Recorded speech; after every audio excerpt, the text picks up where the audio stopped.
Hola amigos, quiero introducir las expresiones idiomáticas con ustedes en español. Antes de empezar los apuntes, quiero dar una explicación de las expresiones idiomáticas en inglés, porque sí existen las expresiones idiomáticas en inglés también, como en el español.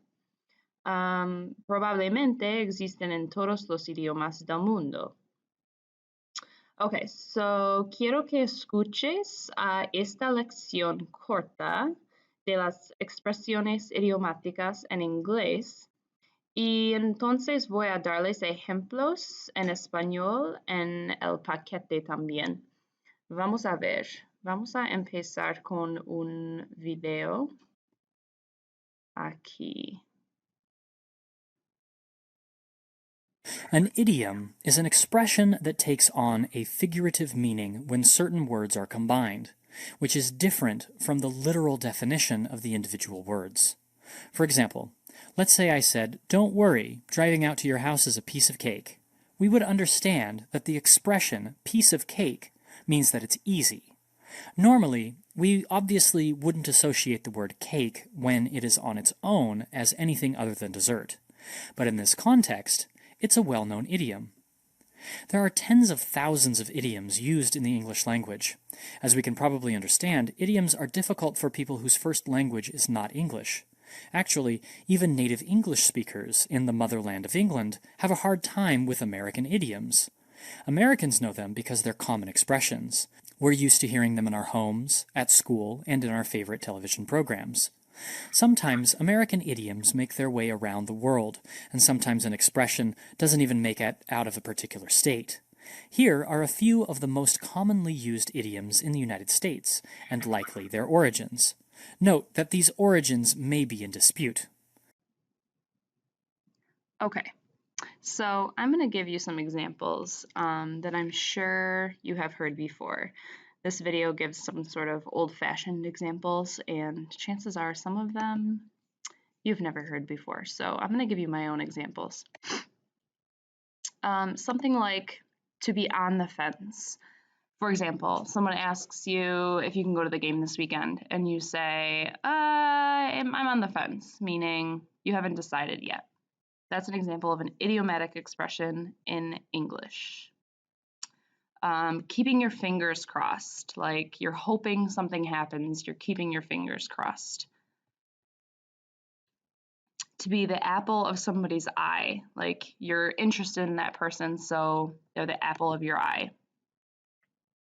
All your ducks in a row is an expression used to say you're getting everything lined up, you're planning things, you're getting all of your items, all of your things organized before you do something big. And then hit the books, I'm sure you've heard, like you need to study, go hit the books. So these are called idiomatic expressions because their literal meanings are different from what the actual expression intends to say. So for example, if you say, I'm on the fence, that doesn't mean you're actually sitting on a fence. It means you're trying to decide something. So what I'm going to give you on the next few pages are what you should have in front of you in your notes. So I would like you to please copy the English down when I go through these Spanish expressions with you. So you're going to see idiomatic expressions, and then you're also going to see some idiomatic phrases divided by the verbs that they fall under. All right, so our first set of expressions, you've got no servir para nada. So that's an expression to say that something is a piece of junk. Like, este reloj no sirve para nada. Like, this watch is a piece of junk. It does not work. Second one is vale la pena, or no vale la pena. So that's to say it's worth it or it's not worth it. Dejar plantado is used to say that you are standing someone up, meaning You had a date with someone and you didn't show up. Rude. Acabar de is the next one. That means you have just done something. Acabar by itself really means to finish. But when you say like, acabo de hacer mi tarea, that means I have just done my homework. Caerse bien, oops. Caerse bien is used to say that you like someone, not so much as in a romantic way, but you like them meaning like you think that they're a nice person. So I might say, me cae bien Senora Rothrock. I like Mrs. Rothrock. She's a fun person to be around.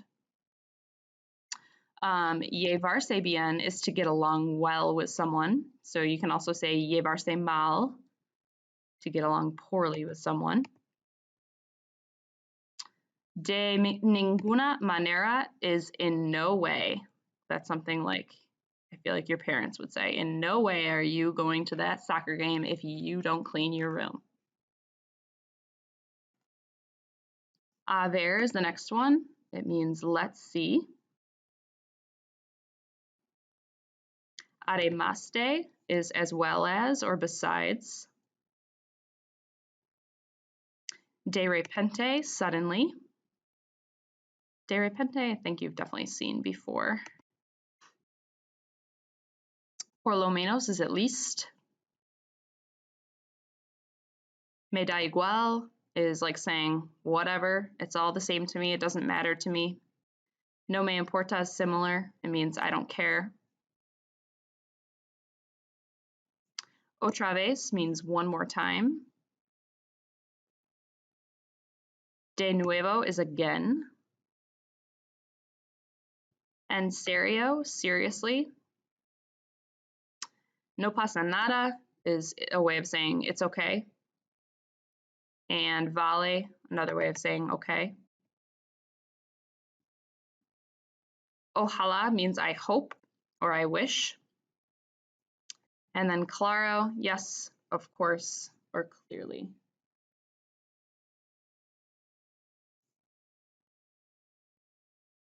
Okay, a few more. Quizás is perhaps. Tal vez, perhaps, maybe, possibly. Ik plus an infinitive is a way of saying it's necessary to do something. So you would fill in an infinitive verb there. Unas preguntas aquí de veras is really? ¿Qué te parece? What do you think? ¿Qué onda? ¿Qué onda literally means what wave, as in an ocean wave, but it means what's up. Te estoy tomando el pelo. That means I'm pulling your hair, and that's their way of saying I'm pulling your leg, meaning I'm joking around with you. Una broma is a joke, and same thing with chiste, joke, and then chisme is gossip. Aguafiestas is a spoil sport, like a sore loser or someone that ruins everything because they are in a bad mood. Que padre and que guay are two ways of saying how cool or awesome. And notice I labeled one's in Mexico and one's in Spain. Chévere is a way of saying cool.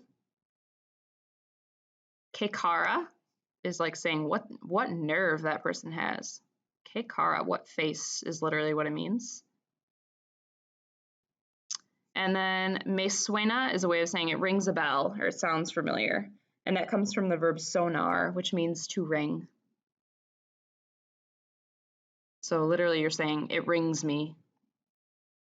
That's why these are called idiomatic expressions, because they don't really mean what they say. All right, I'm gonna let you copy these. These are some idiomatic expressions that are categorized by the verb that they use. So all of these are going to use the verb echar. So echar de menos, to miss. Echar una mano is to lend a hand. Echar la culpa is to blame someone for something. Echar algo a suerte is to toss a coin, or in other words, to take a chance, in other words. Echar un ojo is to keep an eye on something. All of these expressions are going to use tener. And many of these you've probably seen before, either in Spanish 1 or Spanish 2. Tener prisa, to be in a hurry. Tener calor, to be hot. Tener razón, to be right. Tener hambre, to be hungry. Tener plus que plus infinitive is to have to do something. We know how to say to be a certain number of years old, tener blank años. Tener frío, to be cold. Tener miedo, to be scared. Tener sed, to be thirsty. Tener sueño is to be tired or sleepy. Tener ganas de is to feel like. And to be lucky is tener suerte.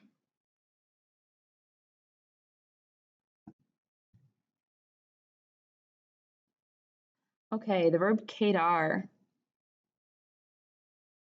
Here I'm giving you some examples in Spanish next to the English just to show you how it would be used. So it can be used for to meet up, like donde podemos quedar would be where can we meet. You may want to fill these in just so you can remember the examples later on, because you'll probably have some homework assignments on these. So where can we meet?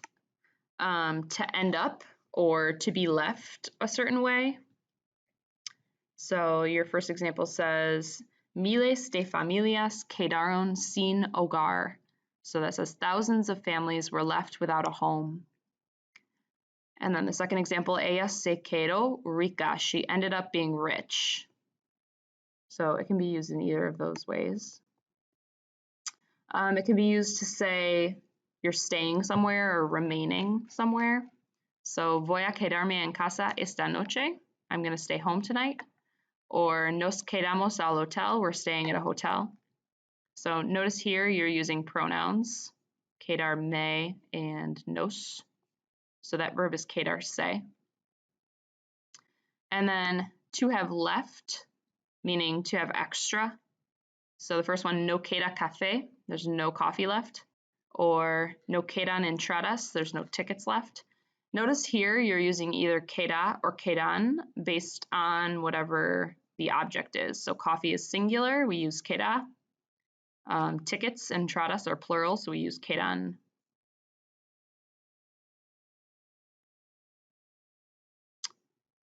Okay, vez.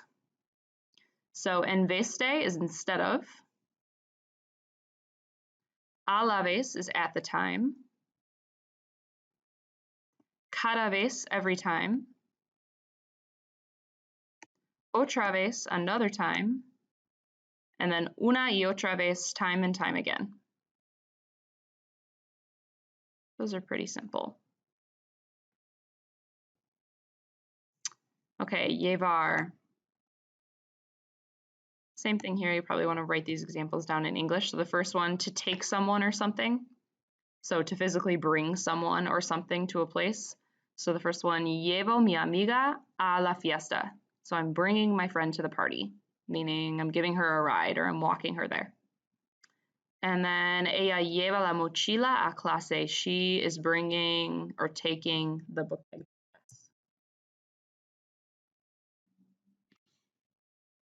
Second part, para llevar, is to go, meaning you're at a restaurant and you're getting takeout. You're bringing food to go.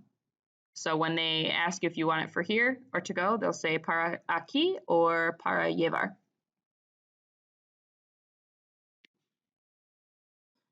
We are familiar with this phrase, to wear or carry.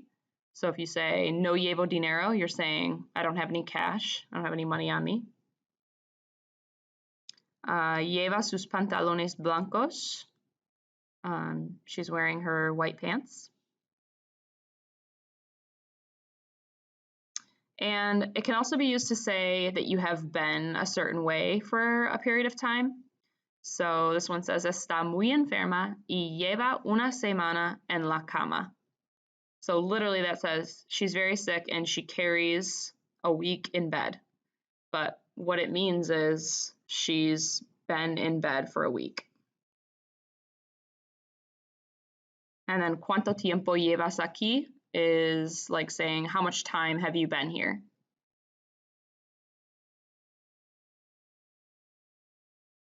Okay, and the last section is poner. Sorry about my ugly smartboard handwriting here. First question, ¿qué le pongo? Is what someone would ask you at a restaurant or a cafe or something. What can I get you? ¿Qué le pongo? Ponerse de rodillas means to kneel down. No te pongas así is an expression to say don't be like that, like stop whining, stop complaining, don't be like that. No te pongas así. And the last one here, it says le pusimos Antonio. So that means we named him Antonio. So if you want to say you called someone something or you named someone something in the past, you would use le pusimos. Y eso es todo para hoy. So please make sure you are writing down any questions you might have about any of these expressions, anything grammatically that you saw that confused you, and I will try to answer them next time I see you. So I will be checking these notes for completion as a homework assignment next class. So please have those filled out and ready to go with any questions you might have. Okay, tengan un buen día. Gracias. Adiós.